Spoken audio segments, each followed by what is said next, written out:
तो ये हमने उष्मा चालकता जो है का सूत्र बना लिया जो है, और सूत्र जो है हम कर चुके हैं। अवकलनीय रूप में तो ये लिखा ही है, इससे पहले आपने देखा। अब यहाँ पर क्या है कि थोड़ा सा एक चीज़ आई है कि भाई अगर दो चालकों को जोड़ दिया जाए तो तापमान कितना होगा, जंक्शन का तापमान कितना होगा, ठीक। और उस पर एक उदाहरण आया है, बस हमें उसमें वैल्यू डालनी है, ठीक।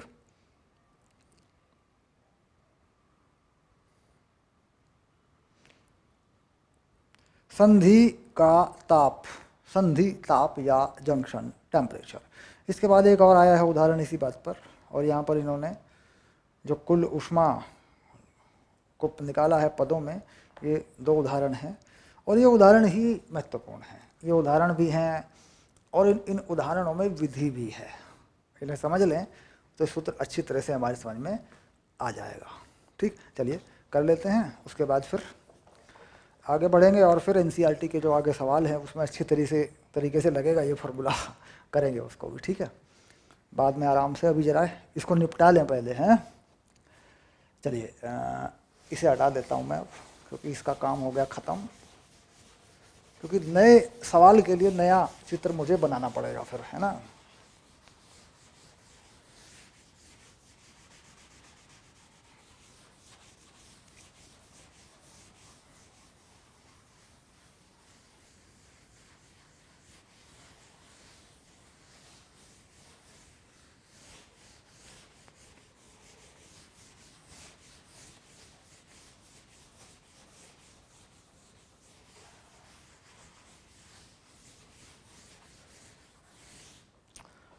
Okay done. चलिए अब ले लेते हैं उदाहरण 11.6।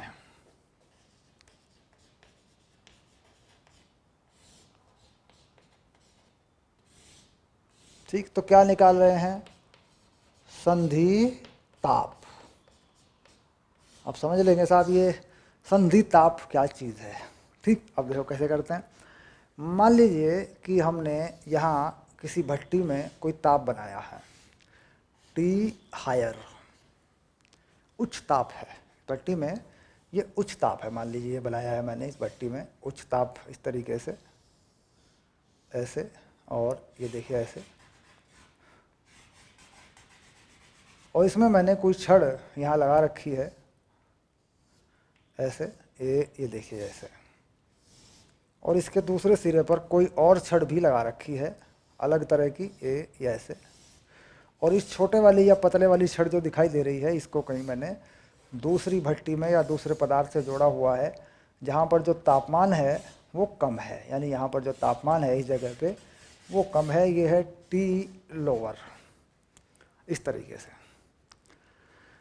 तो संधि कहाँ पर है, तो ये संधि है, ये है संधि, यानी जहाँ पर दोनों जुड़ी हैं। संधि का तापमान मैं टी जे लिख सकता हूँ, टेम्परेचर ऑफ जंक्शन। तो संधि को अंग्रेजी में क्या बोला, जंक्शन, ऐसे। अब कोई दो छड़ हैं, तो दो छड़ के क्षेत्रफल और उनकी लंबाइयाँ और उनके ऊष्मा चालकता गुणांक अलग अलग होंगे।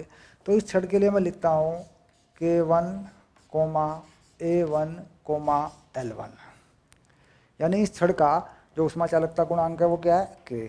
इस छड़ का जो क्षेत्रफल है अनुप्रस्थ का वो क्या है, A, और इसकी जो लंबाई है वो क्या है, यहाँ से यहाँ तक, ये है L1, ऐसे लिख सकते हैं, देखो इसको L1। दूसरी छड़ के लिए यही चीज़ें हैं, K2, A2, L2, यानी इसकी जो लंबाई है वो है L2, ये देखिए ऐसे, ठीक। तो दोनों छड़ जुड़ी हुई हैं और ऊष्मा का प्रवाह जो है एक तापमान से दूसरे तापमान तक हो रहा है, ठीक। अब यहाँ पर कह रहे हैं कि साहब ये जो तीजे है ये हमें बता दो आप, ठीक। इसका सूत्र बना दो ताकि हम किसी सवाल पे इसका सूत्र लगा सकें। अब यहाँ नियम ये कहता है कि साहब ऊष्मा प्रवाह की जो दर है वह दोनों में ही एक समान होगी। ऊष्मा प्रवाह की जो दर है दोनों में ही एक समान होगी, क्योंकि जो ऊष्मा यहाँ से चलेगी उसका नुकसान नहीं होने का। 1 सेकंड में जितनी ऊष्मा यहाँ से चलेगी उच्च ताप से, वह यहाँ ज़रूर पहुँचेगी। तो इसका मतलब प्रति सेकंड ऊष्मा प्रवाह हर जगह एक जैसा है, इसमें भी हर जगह, जंक्शन पे भी और इस दूसरी छड़ में भी। तो ऊष्मा प्रवाह की दर जो इस छड़ में होगी आगे की तरफ, वही इस छड़ में भी होगी पूरी में आगे की तरफ। ठीक, तो इसका मतलब ये हो गया कि ऊष्मा प्रवाह की दर जो इस छड़ में है, मैं उसे क्या मान लूँ, उसे मान लूँ dQ1/dt, और इस छड़ में मान लो आगे की तरफ dQ2/dt या ΔQ/ΔT, डज नॉट मैटर, ये दोनों बराबर होंगे। तो इसका मतलब हो गया कि साहब ΔQ1/ΔT बराबर ΔQ2/ΔT, दोनों में एक जैसी है। अगर मैं छड़ 1 की बात करूं, पहली छड़ की बात करूं, तो इसमें तापमान कहाँ से कहाँ तक है, इसका उच्च ताप क्या है, T हायर है, और कम से कम ताप क्या है इसका, TJ है। तो यहाँ पर मैं लिख दूंगा पहले वाले के लिए मैं लिखूंगा, देखो ऐसे, T हायर माइनस TJ, पहले वाले का क्षेत्रफल A1, पहले वाली की कंडक्टिविटी K1, पहले वाले की लंबाई L1। ये पहली छड़ के लिए हो गया, बराबर दूसरी छड़ के लिए K2 A2 और TJ माइनस T लोअर बटे L2। दूसरी छड़ के लिए ये तापमान क्या है, उच्च तापमान है, आगे ऊष्मा बढ़ रही है, ये क्या है, कम तापमान है। तो इन दोनों समीकरणों में मैं K1 A1 K2 A2 के मान लगा दूंगा, तो ये मेरा प्रश्न जो है हल हो जाएगा, मुझे TJ का मान पता चल जाएगा। अब देखो TJ का मान निकलने वाला है। अब देखो यहाँ पे अगर मैं इस TH की बात करूं, TH जो है ये है 300, भट्टी है तो ये 300 डिग्री सेल्सियस पर है। उसके बाद लंबाई एक की 10 है, एक की 15 है, स्टील की छड़ ठीक 15 है और तांबे की छड़ 10 है, यानी L1 जो है वह 0.15 मीटर है और L2 जो है वह 0.1 मीटर है। ये भी बात सही हो गई। इसके बाद अनुप्रस्थ काट का क्षेत्रफल, स्टील की अनुप्रस्थ छड़ का अनुप्रस्थ काट का क्षेत्रफल तांबे की काट से 2 गुना है, यानी जो A1 है वह 2A2 है, यानी ऐसा है A2 है ना, A1 डबल है कट जाएगा। अगर मैं A1 को 2A2 रखूं तो A1 A1 कट जाएंगे, अनुपात आ गया, सीधी सी बात है। इसके बाद ऊष्मा चालकता K1 और K2 दोनों हैं ठीक, यानी स्टील की ऊष्मा चालकता जो K1 है वह कितनी है, वह है 50.2 और जो K2 है तांबे की ऊष्मा चालकता वह है 385, मात्रक जो भी हो, मात्रक लिखे हैं आगे ठीक। तो कुल मिला के ये सारे मान ठीक डाल दें, और जो कम से कम तापमान है वह 0 है, यानी ये जो TL ये कितना है, ये 0 डिग्री सेल्सियस है TL, और ये कितना है, ये है 300। ओके, लंबाई वगैरह सब बता दी। तो यहाँ से इस समीकरण में मान डालने पर TJ का मान सीधा मैं लिख देता हूँ, समय बचेगा, ये आ रहा है 44.4 डिग्री सेल्सियस, 44.4 डिग्री सेल्सियस, ये आ गया, देखो हल हो गया। तो इस तरीके से निकाल देते हैं मान रख के इस समीकरण में जंक्शन का यानी संधि का ताप ठीक। अब इसमें गणितीय गणनाओं में गलतियां, गुणा में, भाग में, इसमें उसमें गलती ना करें, इसको ठीक कर लें, इसकी जांच कर लें, मान लगा के देख लें ये मान आ रहा है नहीं आ रहा है, इसमें TJ का मान ये वाला आता है कि नहीं आता है, मान लगा के देख लें, इसको हल कर लें अपनी रफ कॉपी में। ठीक हो गया, डन। अब पढ़ेंगे अगला, यानी ये एक मेथड भी है, एक मेथड है ये जिसका चाहे जैसे चाहे निकाल सकते हैं। इसका जो विकास है इस पर विकसित करेंगे, फिर करेंगे जब सवाल करेंगे अपने NCERT के तब करेंगे, और JEE नीट वगैरह में इसको अच्छे से, इसका जो अवकलनीय समाकलनीय रूप है, इसके ग्राफ और आप बनते हैं तमाम तरह के, वो सारी चीज़ें बना देंगे इसकी। ठीक है, चलो आगे बढ़ो फटाफट।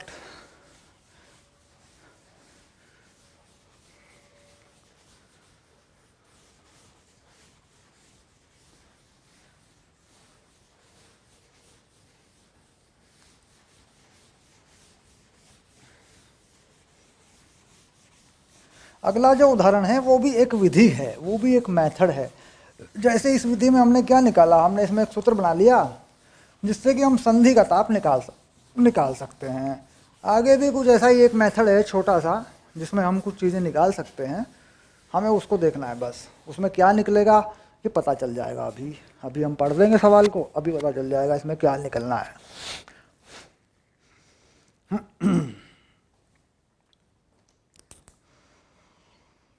हाँ, अभी कह रहा साहब चित्र में हमने कुछ आपको दिखाया है, तो जो चित्र इन्होंने बनाया है पहले वो बना देता हूँ। उदाहरण 11.7।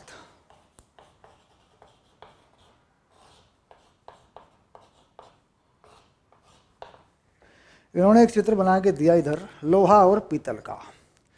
इन्होंने लोहा और पीतल की दो छड़ों को जोड़ रखा है ऐसे ऐसे। ये है लोहा और ये है पीतल, ठीक। इधर जो तापमान दिया है इन्होंने, ये वाला तापमान इन्होंने ऐसे निशान लगाया हुआ है, ये है T1 और ये दिया है 373 केल्विन, और इधर का तापमान दिया है 273 ऐसे। ये देखो ऐसे, यानी ऊष्मा का जो प्रवाह है वह इस तरफ को होगा, इस तरफ को होगा dQ/dt, दोनों में, यहाँ पर भी dQ/dt, दोनों में आगे की तरफ होगा, ठीक। ये इन्होंने चित्र बना के दिया। अब जंक्शन का तापमान जो यहाँ कह रहे हैं कि भाई संधि का तापमान जो है, ये कह रहे हैं साहब ये T0 होगा। इसको कितना बनाया, इसको T0 बना दिया, ठीक। ये चीज़ें इन्होंने चित्र में दिखा रखी हैं। तो K1 A1 L1 K2 A2 L2 जो भी इनके होंगे वो मिल जाएंगे, ठीक। आगे चलते हैं। अब देखते हैं चित्र में दर्शाए अनुसार लोहे की छड़ की लंबाई है, क्षेत्रफल है, K1 है, किसी पीतल की छड़ का ये है के साथ सिरे सिरे मिलाकर डाला गया। लोहे की छड़ तथा पीतल की छड़ के स्वतंत्र सिरों के ताप इतने हैं, दोनों छड़ों की संधि पर ताप ज्ञात कीजिए, यानी संधि का ताप ज्ञात कीजिए। संधि का ताप सीधे सीधे मिल जाएगा क्योंकि सारी चीज़ें आपको मालूम हैं, ठीक। उसके बाद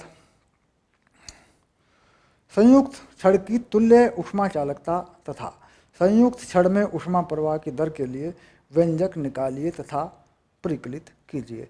संयुक्त छड़ की ऊष्मा चालकता, मेन चीज़ ये है। एक पूछी है भाई, अगर ये पूरी की पूरी छड़ है, इस पूरी की पूरी छड़ को मैं एक छड़ मान लूँ तो इसकी ऊष्मा चालकता क्या होगी, इसकी ऊष्मा चालकता कितनी होगी, ठीक। तो बात वही आ गई भाई, हमें इसमें ऊष्मा प्रवाह की दर निकालनी पड़ेगी, दोनों में वो एक ही जैसी होगी, यहाँ पर भी वही होगी, यहाँ पर भी वही होगी, ठीक। उसके लिए हमें संधि के तापमान की ज़रूरत पड़ेगी क्योंकि हमारे पास यहाँ से यहाँ तक यानी 373 से T0 तक का सूत्र पर्याप्त है।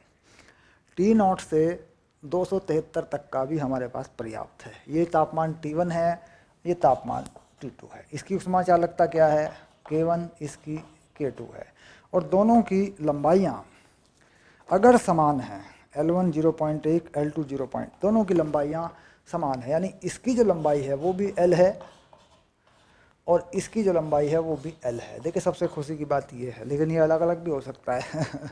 इसके बाद दोनों के क्षेत्रफल भी समान है, यानी इसका क्षेत्रफल जो है वो भी A है, इसका क्षेत्रफल है वो भी A है, ठीक।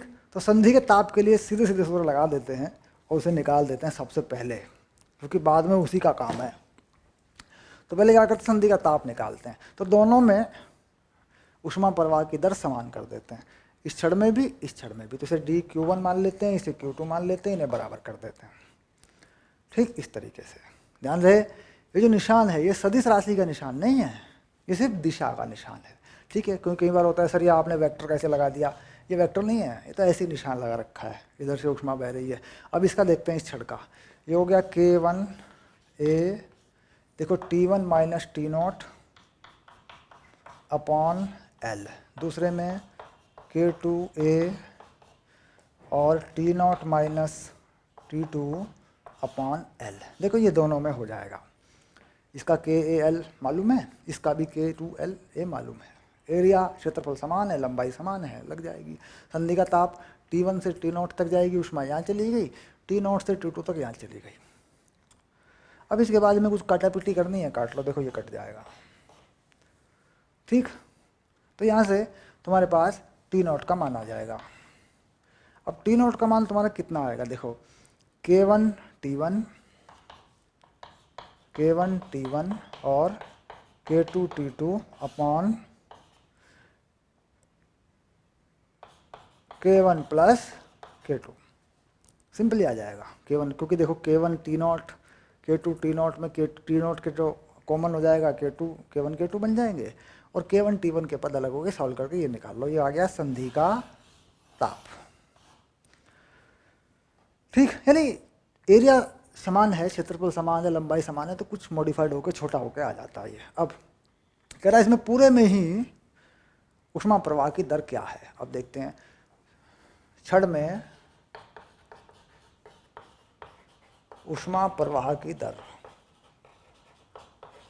पूरी छड़ में कंप्लीट, यहां से लेकर यहां तक, तो दर तो एक ही है भाई, ये लगा लो या ये लगा लो, क्या फर्क पड़ता है। ऊष्मा प्रवाह की दर तो जो यहाँ है लोहे में, वही पीतल में भी है, तो कोई एक लगा लो। तो इसका मतलब हो गया ऊष्मा प्रवाह की दर delta Q by delta T। तो मैं क्या करता हूँ, मैं इसी से निकाल देता हूँ K1 से ही। ठीक, तो ये हो गया K1 A by L T1 minus T0। ये देखो ये वाली, तुम चाहे तो इससे भी निकाल लो, कोई फर्क नहीं पड़ता, आंसर सेम आएगा तुम्हारा, एक ही आंसर आएगा। चलिए अब देख लेते हैं, वैल्यू लगा देते हैं। ये हो गया K1A by L T1 minus, ये पूरा लगा दो value, minus K1 T1 plus K2 T2 upon K1 plus K2, ये लगा दो। ठीक, ऐसे सिंपल। अब इसे हल कर दो, देखो इसका लघुत्तम बना के सॉल्व कर लेंगे इसको। K1A, बहुत ही बढ़िया सवाल है, ब्रैकेट खोल लो, K1 T1 plus K2 T1, ये गुणा हो गया इसके साथ, माइनस, ये जो माइनस है दोनों को माइनस कर देगा आगे, तो ये हो गया K1 T1 minus K2 T2, और नीचे आ गया K1 प्लस K2, ये आ गया। देखो तो ये जो K1 T1 का पद है, K1 T1 है कि नहीं, है ना, तो ये पद कट जाएगा तुम्हारा, ये लो, क्या बचा K2 T1 और K2 T2। ठीक, K2 T1 K2 T2, तो कितना आ गया, देखो K1A और K2 कॉमन ले लेता हूँ, है ना, ये K2 कॉमन ले लिया, ये आ गया T1 माइनस T2, और नीचे क्या आ गया K1 K2, ये आ गई तुम्हारी ऊष्मा प्रवाह की दर। ठीक, थोड़ा और इसको हल कर लो आगे, यहाँ लिख लेते हैं इसको यहाँ लिख लेते हैं, देखो कुछ ठीक होके आ रहा है मामला। तो लिख दिया delta Q by delta T, ये आ गया K1 K2 upon K1 plus K2, है ना, ए नीचे प्लस है ना, तो ये आ गया K1 प्लस K2, और ये हो गया A, और ये हो गया T1 माइनस T2।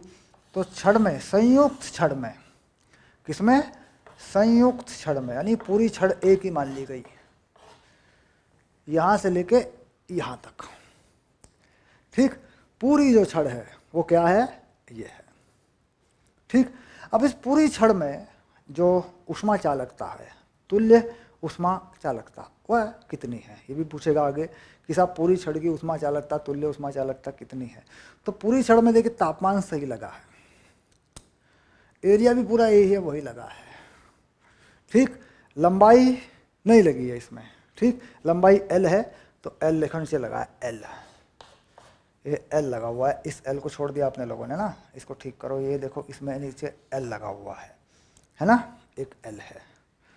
अब अगर मैं इसको पूरी छड़ पे तुलना कर दूं, तुल्य चालकता पे इसको लगा दूं पूरी तरह में, तो तुल्य चालकता का मतलब क्या हो जाएगा कि यहाँ से यहाँ तक की लंबाई कितनी है, 2L, और यहाँ लंबाई कितनी आई है, L। तो मैं क्या करता हूँ, इसको 2 से ऊपर नीचे गुणा कर देता हूँ, ये लो।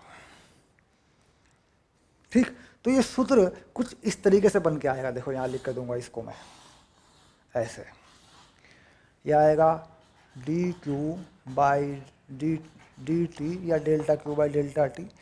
यह आएगा 2k1 k2 k1 plus k2, यह आ गया। और यहाँ आएगा एरिया, नीचे आएगा 2L और यहाँ आएगा T1 माइनस T2। ठीक, तो ये जो पद है ये वाला, यही है के इक्विवेलेंट यानी तुल्य चालकता। कितना आ रहा है? 2k1 k2 upon k1 plus k2 लो। सूत्र तो यही है Ka 2L T1 minus T2। ठीक, क्योंकि k पूरा k क्या है, ये रहा 2k1 k2 upon k1 plus k2, ये पूरा k हो गया।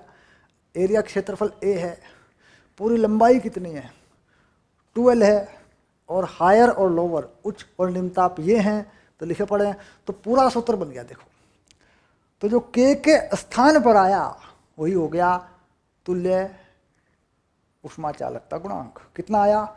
2k1 k2 upon k1 plus k2। ये जो 2 है ये मैंने अपनी तरफ से लगाया, क्योंकि पहले L था, यहाँ पे मैंने 2 बना लिया ऊपर नीचे गुणा करके, तो 2 बना लिया तो तुल्य बन गया। देखो ठीक, तो खैर सवाल हो गया। अब इसके बाद जो है देखते हैं और क्या पूछा।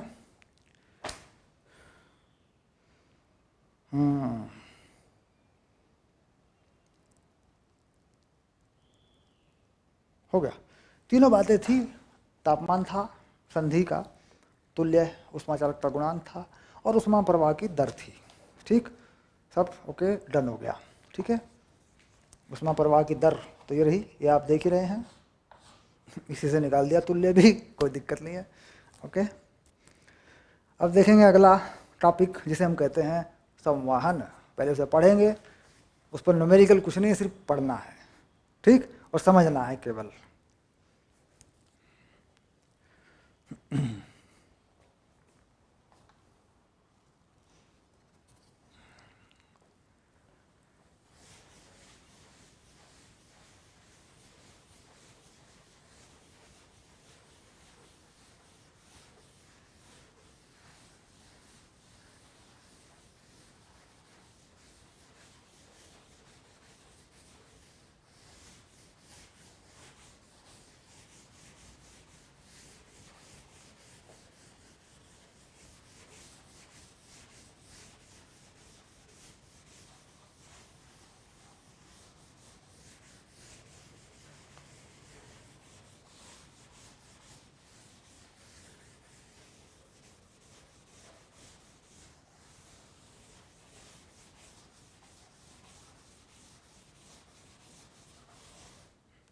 Okay, done.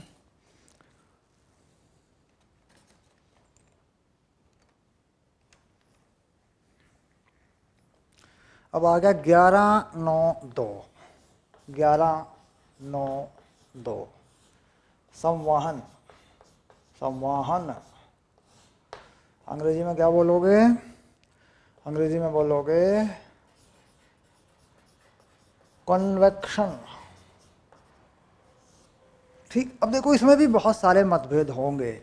जो बातें कही जाएंगी वो कुछ और कहानियाँ बनाई जाएंगी, और जो बात होगी वो कुछ और होगी। हमें जो असली बात है, जो मूल फंडामेंटल है, लॉ है, नियम है, हमें उसको समझना है। ठीक, चलिए शुरू करते हैं। संवहन वह विधि है जिसमें पदार्थ की वास्तविक गति द्वारा ऊष्मा स्थानांतरण होता है। ठीक,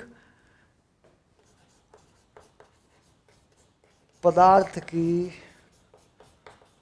वास्तविक गति द्वारा ऊष्मा का स्थानांतरण।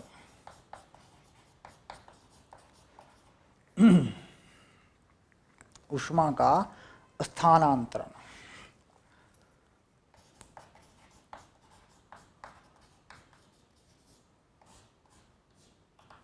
ठीक, यानी पदार्थ के अणुओं अथवा परमाणुओं की गति द्वारा। इसका मतलब क्या हो गया? सीधे सीधे क्या कहते हैं? पदार्थ के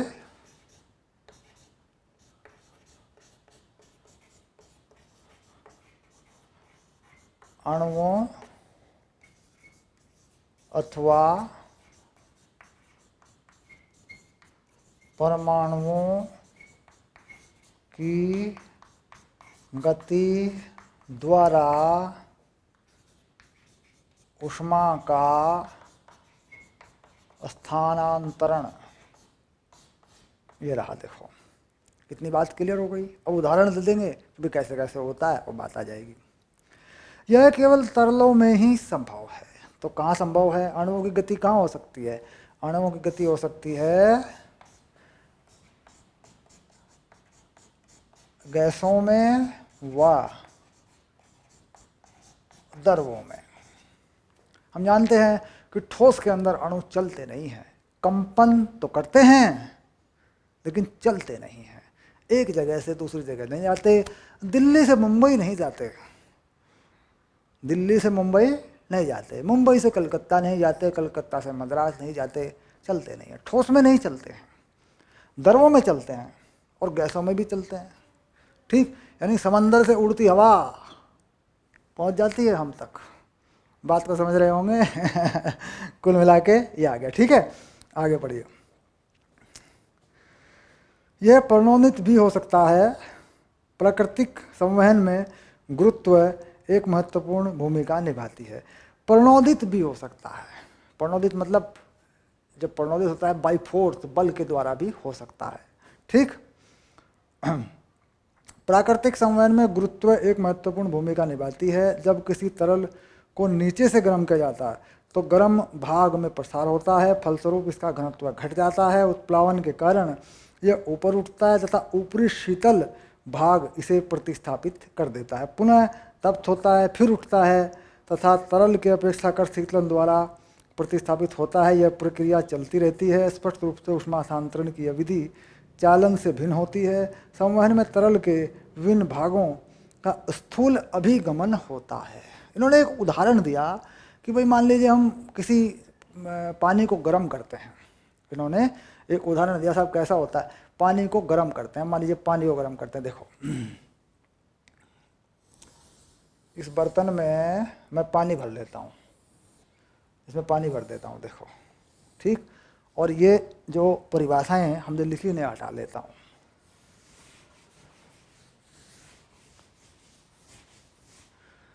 इस बर्तन में पानी भरेंगे और देखेंगे भाई हो क्या रहा है, कैसे हो रहा है ये, ऐसे। अब इसको इसमें पानी भरेंगे, पानी भरने के बाद इसको गर्म करेंगे। गर्म करने के लिए इसके नीचे हम आग लगा देंगे। आग लगा दो, ये लो, लेकिन सिर्फ पानी गर्म करने के लिए आग लगा दो, ठीक है, और कुछ नहीं करना। इससे ज़्यादा आग लगाने की ज़रूरत नहीं है, सिर्फ पानी गर्म करने के लिए ये हमने आग लगाई। देखो हीट दे दी, यहाँ से हमने, यहाँ से दिया हमने हीट यानी ऊष्मा, और इसमें कुछ पानी भर देते हैं।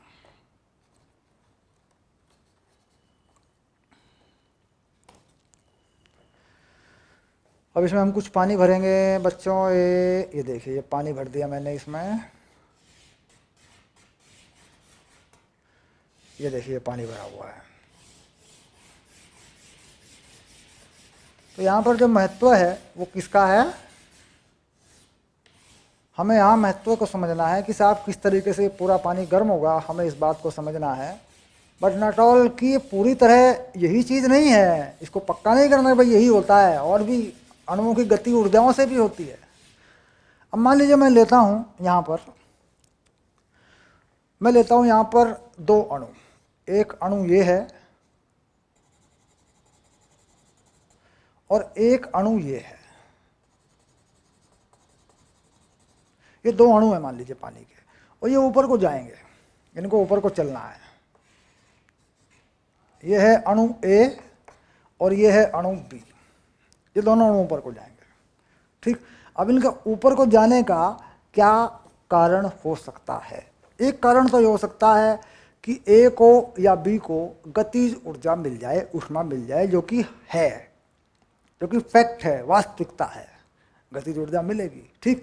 और बी गुरुत्व त्वरण के प्रभावों के कारण ऊपर जा सकता है क्योंकि घनत्व घटता है। तो ताप बढ़ाने पर क्या कहते हैं, हम क्या कहते हैं, ताप बढ़ाने पर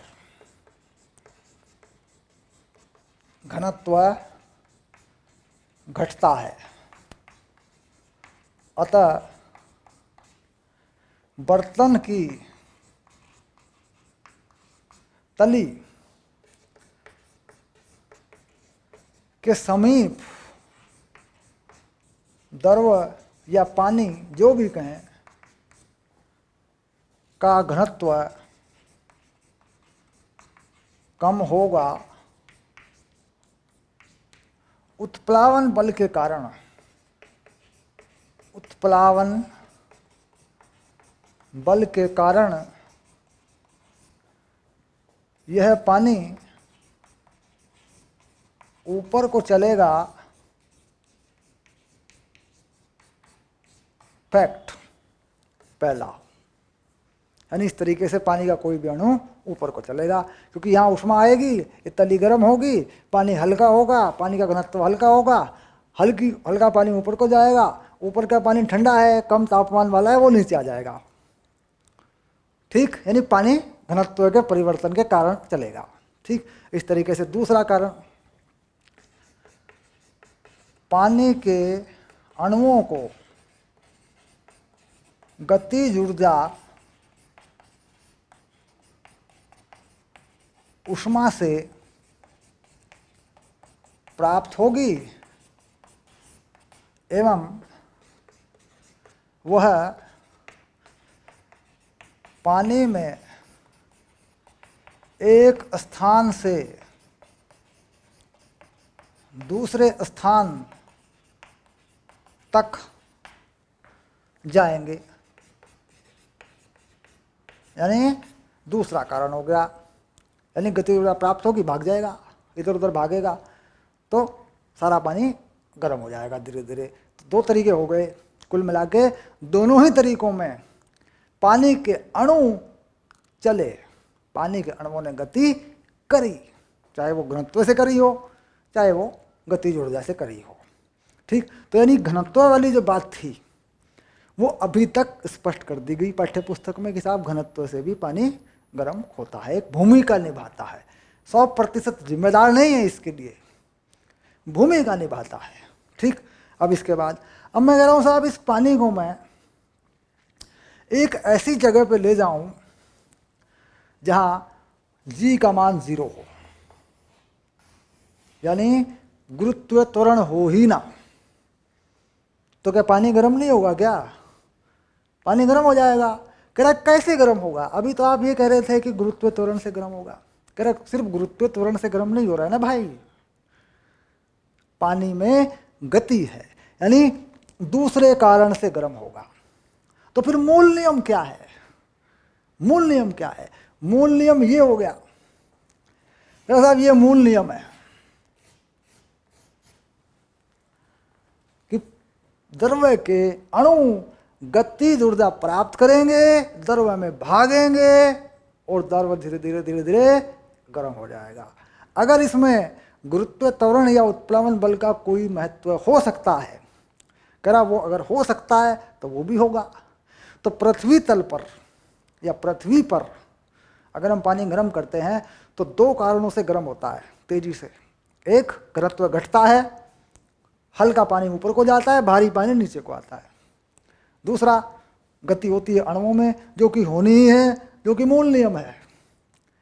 अब अगर इस पानी को मैं ऐसी जगह पे ले जाऊं जहां गुरुत्व त्वरण का मान 0 हो तो पानी थोड़ी देर ज़्यादा लेगा, पानी गर्म होने में थोड़ा समय ज़्यादा लेगा, क्योंकि ये कारण हट जाएगा, ये कारण हट जाएगा, ये कारण रह जाएगा। अब यहाँ पर एक सवाल खड़ा कर दिया कि साहब एक पानी पृथ्वी पर, 1 किलो पानी पृथ्वी पर किसी तापमान तक यानी 50 तक 100 तक जो भी कहो 5 मिनट में गर्म होता है। एक पानी पृथ्वी तल पर 5 मिनट में गर्म होता है। यह पानी पृथ्वी तल से दूर आकाश में ले जाकर गर्म किया जाए तो कितनी देर में गर्म होगा? तो सवाल का जवाब होगा साहब 5 मिनट से ज़्यादा समय लेगा। क्यों? क्योंकि यहाँ पर गुरुत्व त्वरण एक कारण है, उत्प्लावन बल एक कारण है, घनत्व का कम हो जाना तली के पास पानी की एक कारण है। आकाश में जाने पर यह कारण नहीं रहेगा, तो पानी तो गर्म होगा लेकिन समय ज़्यादा लेगा। तो इसका मतलब हो गया कि ये दो कारण हैं, कभी भी किसी को गर्म करना हो, किसी द्रव्य को गर्म करना हो, तो इन दोनों कारणों को ध्यान में रखते हुए ही आपको उत्तर देना होगा। बात कन्फर्म हुई? अब आगे बढ़ते हैं। उत्प्लावना के कारण यह ऊपर उठता है तथा ऊपरी से तलभाग नीचे की तरफ आ जाता है। इसके बाद प्रणोदित संवहन में पदार्थ को किसी पंप या किसी अन्य भौतिक साधन द्वारा गति करने के लिए विवश किया जाता है। घरों में प्रणोदित वायु तापन निकाय, मानव परिसंचरण तंत्र तथा स्वचालित वाहनों के इंजनों को शीतलन निकाय प्रणोदित संवहन निकायों के सामान्य उदाहरण हैं। मानव शरीर में हृदय एक पंप की भांति कार्य करता है जो रुधिर तत्व का शरीर के विभिन्न तापों में संचरण करता है तथा इस प्रकार प्रणोदित संवहन द्वारा ऊष्मा स्थानांतरित करके शरीर में एक समान ताप स्थापित करता है। अब आया प्रणोदित संवहन, यानी गर्म हवा को धकेल दिया जाए बल लगाकर, गर्म हवा को बल लगाकर धकेल दिया जाए और ठंडी हवा में मिला दिया जाए तो वहाँ का तापमान भी बढ़ जाता है। इसे कहते हैं प्रणोदित संवहन, यानी बल लगाकर द्रव्य को या हवा को, गैस को एक जगह से दूसरी जगह भेज दिया जाए। प्राकृतिक संवहन बहुत ही सुपरिचित परिघटना के लिए उत्तरदायी है। दिन के समय बड़े जलाशयों की तुलना में थल शीघ्र तप हो जाता है। ऐसा दो कारणों से होता है। ठीक, पहला, जल की विशिष्ट ऊष्मा धारिता उच्च है तथा दूसरा, मिश्रित धाराएं अवशोषित ऊष्मा को विशाल आयतन के जल के सब भागों में विस्तृत कर देती है। जल तप्त जल के संपर्क वाली वायु चालन द्वारा गर्म होती है तथा तप्त होकर वायु फैलती है, जिससे परिवेश की शीतल वायु की तुलना में इसका घनत्व कम हो जाता है। फलस्वरूप उष्ण वायु ऊपर उठती है तथा रिक्त स्थानों को भरने के लिए अन्य वायु गति करती है। बड़े जलाशयों के निकट समुद्र समीर उत्पन्न हो जाते हैं। ठंडी वायु नीचे आ जाती है और गर्म वायु ऊपर की तरफ चलने लगती है। इस तरीके से एक चक्र बन जाता है, वायु प्रवाह समुद्र समीर का चक्र बन जाता है। ठीक, अब इसके बाद प्राकृतिक संवहन एक अन्य उदाहरण उत्तर पूर्व से विषुवत व्रत की ओर पृथ्वी की ओर बहने वाली स्थायी पृष्ठीय पवनें हैं, जिन्हें व्यापारिक पवनें कहते हैं। इनके बहने की यथोचित व्याख्या इस प्रकार है। पृथ्वी के विषुवतीय क्षेत्रों तथा ध्रुवीय क्षेत्रों को सूर्य की ऊष्मा समान मात्रा में प्राप्त नहीं होती है। विषुवत वृत्त के समीप पृथ्वी के पृष्ठ पर वायु तप्त होती है, जबकि ध्रुवों के ऊपरी वायुमंडल में वायु शीतल होती है। किसी अन्य कारक की अनुपस्थिति में संवहन धाराएं प्रवाहित होने लगेंगी, जिससे वायु विषुवतीय पृष्ठ के ऊपर उठकर ध्रुवों की ओर बहेंगी, फिर नीचे की ओर जाएंगी और बहती हुई पुनः विषुवत व्रत की ओर आएंगी। परंतु पृथ्वी के घूर्णन तथा घूर्णन गति इस संवहन धारा में संशोधन कर देती है, जिसके कारण विषुवत व्रत के समीप वायु पूर्व की ओर चाल 1600 किलोमीटर प्रति घंटा हो जाती है, जबकि ध्रुवों के समीप यह चाल शून्य होती है। परिणाम स्वरूप यह वायु ध्रुवों पर नीचे की ओर न फैलकर 30 डिग्री उत्तर की ओर अक्षांश पर फैलती है और विषुवत व्रत पर लौट आती है।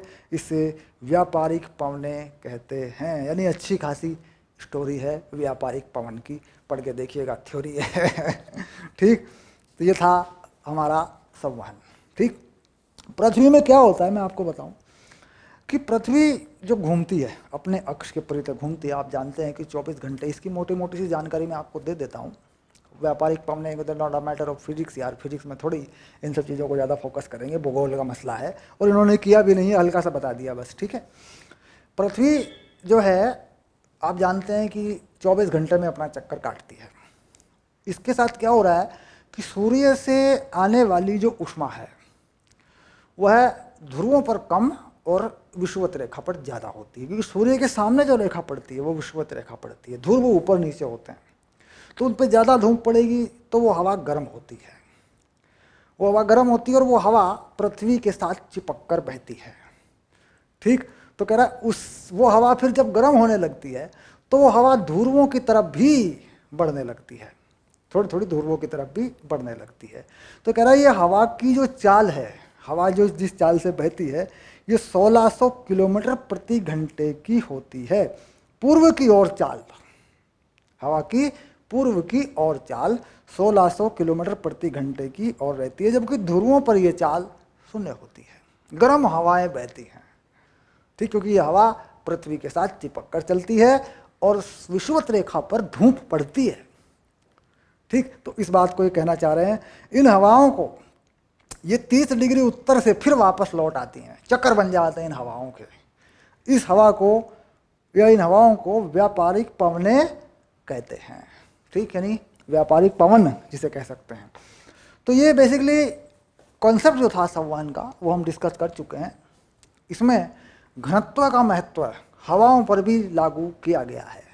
भाई हवा गर्म होगी, घनत्व कम होगा, ठीक, तो दूर की तरफ जाएगी, फिर हल्की ठंडी हवा नीचे आएगी, फिर बहेगी।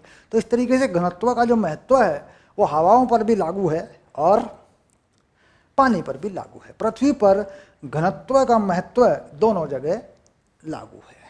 ठीक, चलिए अब बात करेंगे विकिरण के बारे में अगली क्लास में। ठीक, ये भी थ्योरेटिकल पॉइंट है, इसे भी आप अपने तरीके से पढ़ सकते हैं, नॉट आउट, इसमें भी कोई ऐसी बात नहीं है, एक छोटा सा सूत्र है इसमें। इसके बाद है ग्रीन हाउस प्रभाव, इसके बाद न्यूटन का शीतलन नियम है। यानी ये छोटे छोटे से 2 टॉपिक हैं। ठीक है, मुझे लगता है कि अगली एक क्लास में ये फाइनल हो जाएगा। ठीक, उसके बाद इसके सवाल करेंगे, टेंशन खत्म। किताब से पढ़ें तो बढ़िया रहेगा, यहाँ पे बहुत ही इंटरेस्टिंग चीज़ है, अच्छे से पढ़ के समझ सकते हैं। ठीक है।